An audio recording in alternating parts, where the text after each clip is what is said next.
It's a quiet afternoon in a subdivision of Las Vegas. This homeowner and her neighbors have just noticed a dog walking off leash in the street. I got him. She calls the wandering pit bull over, and he seems friendly enough. It's not mine. Her smaller dog, named Max, comes out to say hello with a customary dog butt sniff. Without warning, the pit bull snaps and tries to bite down on Max. The homeowner desperately tries to keep Max out of the pit bull's jaws, even putting herself at risk of being bitten. Max is less than half the attacking dog's size. A single bite could prove to be fatal. Suddenly, a hero appears. Yeah, you're dead. Get him out. Throw him out. No. A package delivery driver puts herself between the attacker and its victims, giving them an opening to run safely inside. No. No.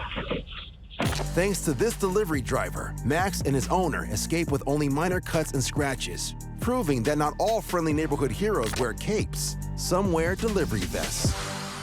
You're a bad dog.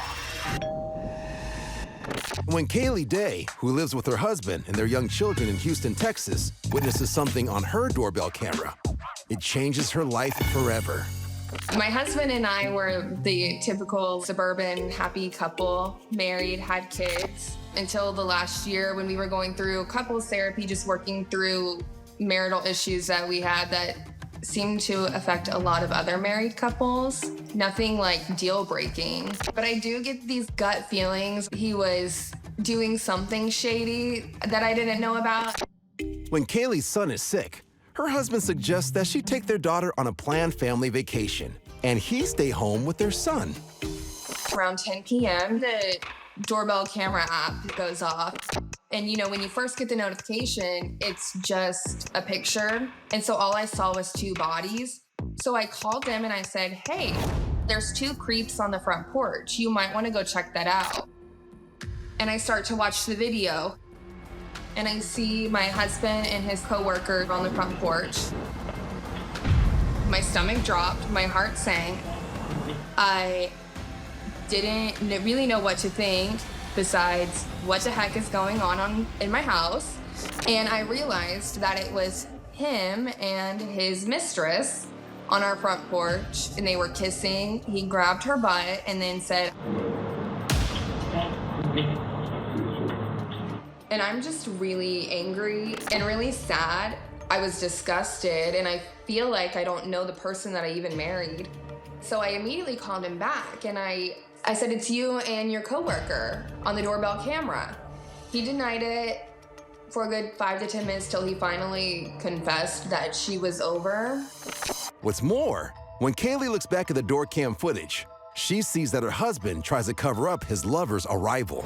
He won't admit that he deleted the clip, but he had to have, because it picked up movement coming towards our front door, and then all of a sudden the door opens and closes, but you don't see anybody come in or out. So I think that's the section that he deleted. Unfortunately for him, he gets sappy and sloppy when his girlfriend leaves. And now Kaylee is divorcing her 39-year-old husband. I'm 28, so I'm still young. I have time to find somebody else who deserves me.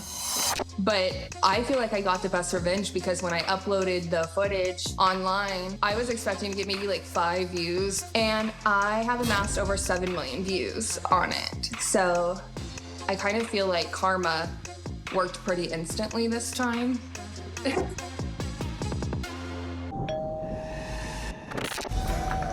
Witnessing a neighbor's love life can be a dramatic experience.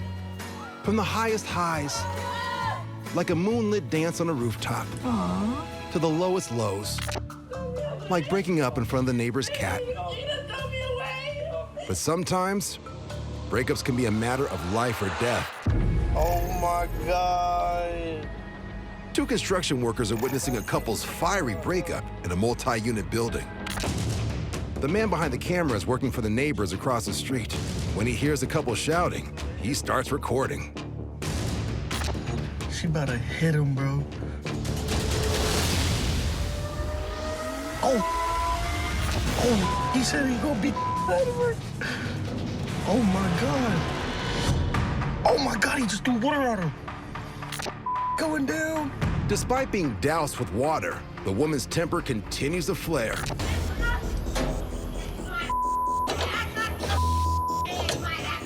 That's the downstairs neighbor, and now even she is being dragged into the drama. She leaves the porch and it would seem the confrontation ends. But things are about to really heat up. She just lit the trash can on fire, dumped it in the living room. She's about to burn the house down, dude. While the men aren't recording, the woman drags a trash can through the front door and shockingly lights it on fire inside the house. I cannot actually believe it. And she's sitting there just chilling. She's also taken the time to pull up a chair and grab a book to watch her handiwork. Oh my God. This is now turned into a serious thing. The men have just noticed the downstairs neighbor. She's trapped in the flaming house and needs help immediately. Then get out of the house! It's on fire! Hurry! Come on, hurry, grab your stuff! The alleged arsonist flees the scene before firefighters show up. The fire is now totally out of control, and the witnesses can do nothing but watch the home completely burn to the ground. Oh my God, it's got worse. Oh my God, it's getting big. Despite firefighters' best efforts, the multi-unit house is completely destroyed. Oh my God. Luckily, nobody is The whole injured. roof just fell. But 47-year-old Gail Mitwali is later arrested and charged with first and second-degree attempted murder, first-degree arson, and first-degree assault. She is still awaiting trial.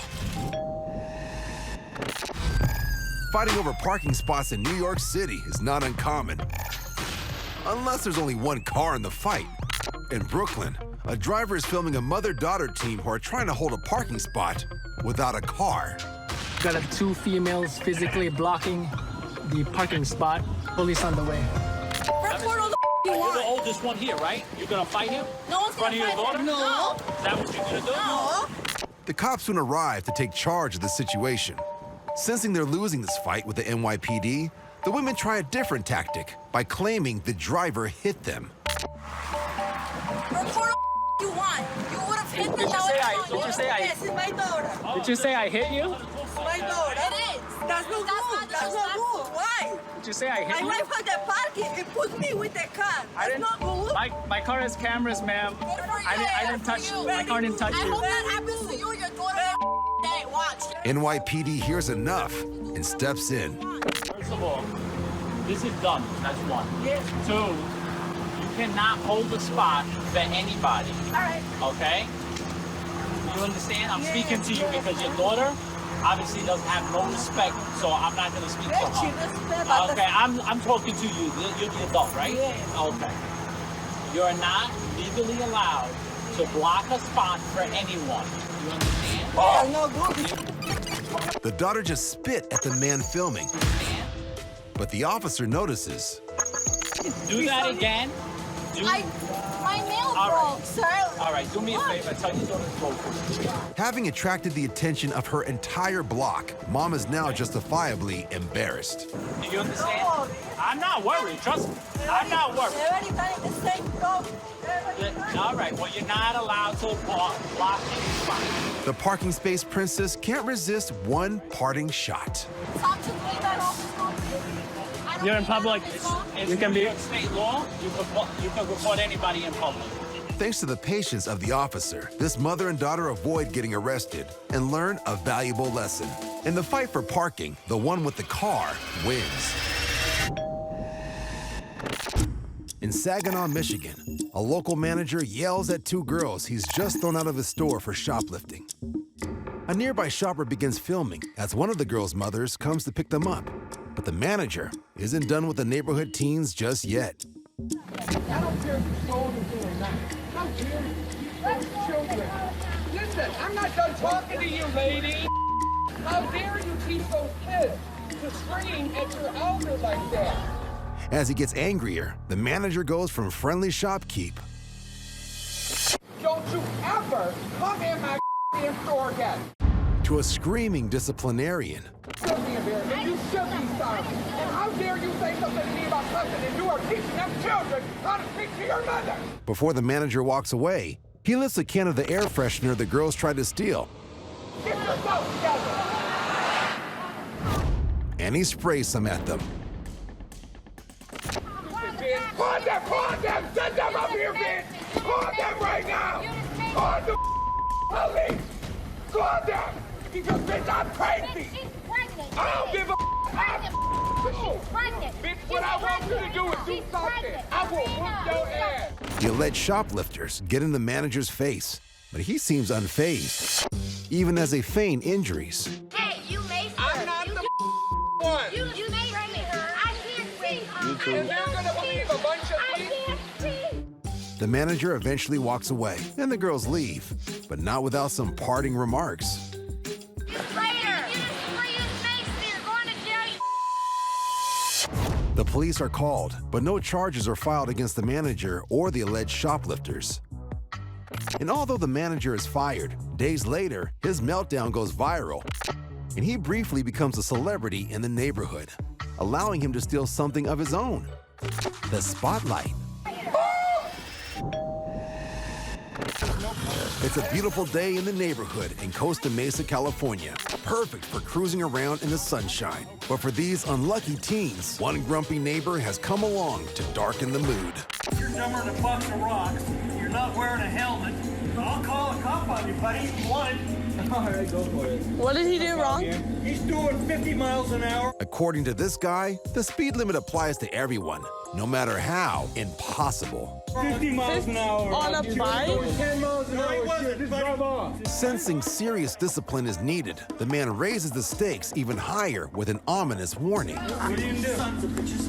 I happen to be one of the guys on board. Okay? You want to be fined? I can do that. Why are you getting in our face for? Because this damn thing is doing too fast. It's two-stroke. Unfortunately for him, the kids don't seem to care about his high-ranking position within the neighborhood. So stop being dramatic. I'm not. You stop being dramatic. How? We're not going 50. You were doing 50. That doesn't even go 50. That goes 15. Even the chairman of the board can't argue with physics. Instead, he makes a dire prediction. Whoever lives here or whoever owns this will be fined. Okay. Because I'll make sure that it happens. Yeah, I'm sure you will. Okay. You seem like the type. Yeah, I am the type. Yeah, I guess. Stop it. And put a helmet on your head. Oh, we don't have one. Bye. Hey, buddy, you asked for it. Yelling at minors where they're dumb. Bye. Yeah. So let that be a lesson. When riding a bike around your neighborhood, stay below 50 miles an hour, or else. Neighbors come in all different types, but the most entertaining folks to encounter are the impulsive ones who do unbelievably dumb things.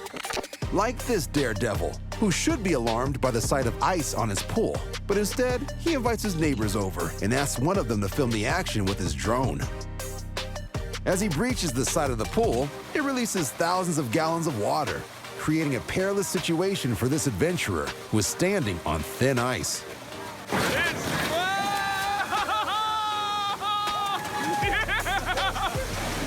You did it! To the delight of his neighbors, he majestically surfs the moving ice in a triumph of skill and sheer recklessness. You did it!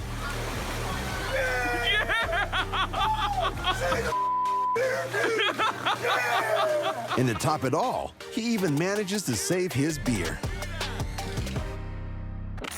On the corner of the shop, we got pieces. And then there's this guy. Who knew that smashing a spray can could cause a massive explosion of blue paint right in the eye? Well, literally everyone else in the neighborhood.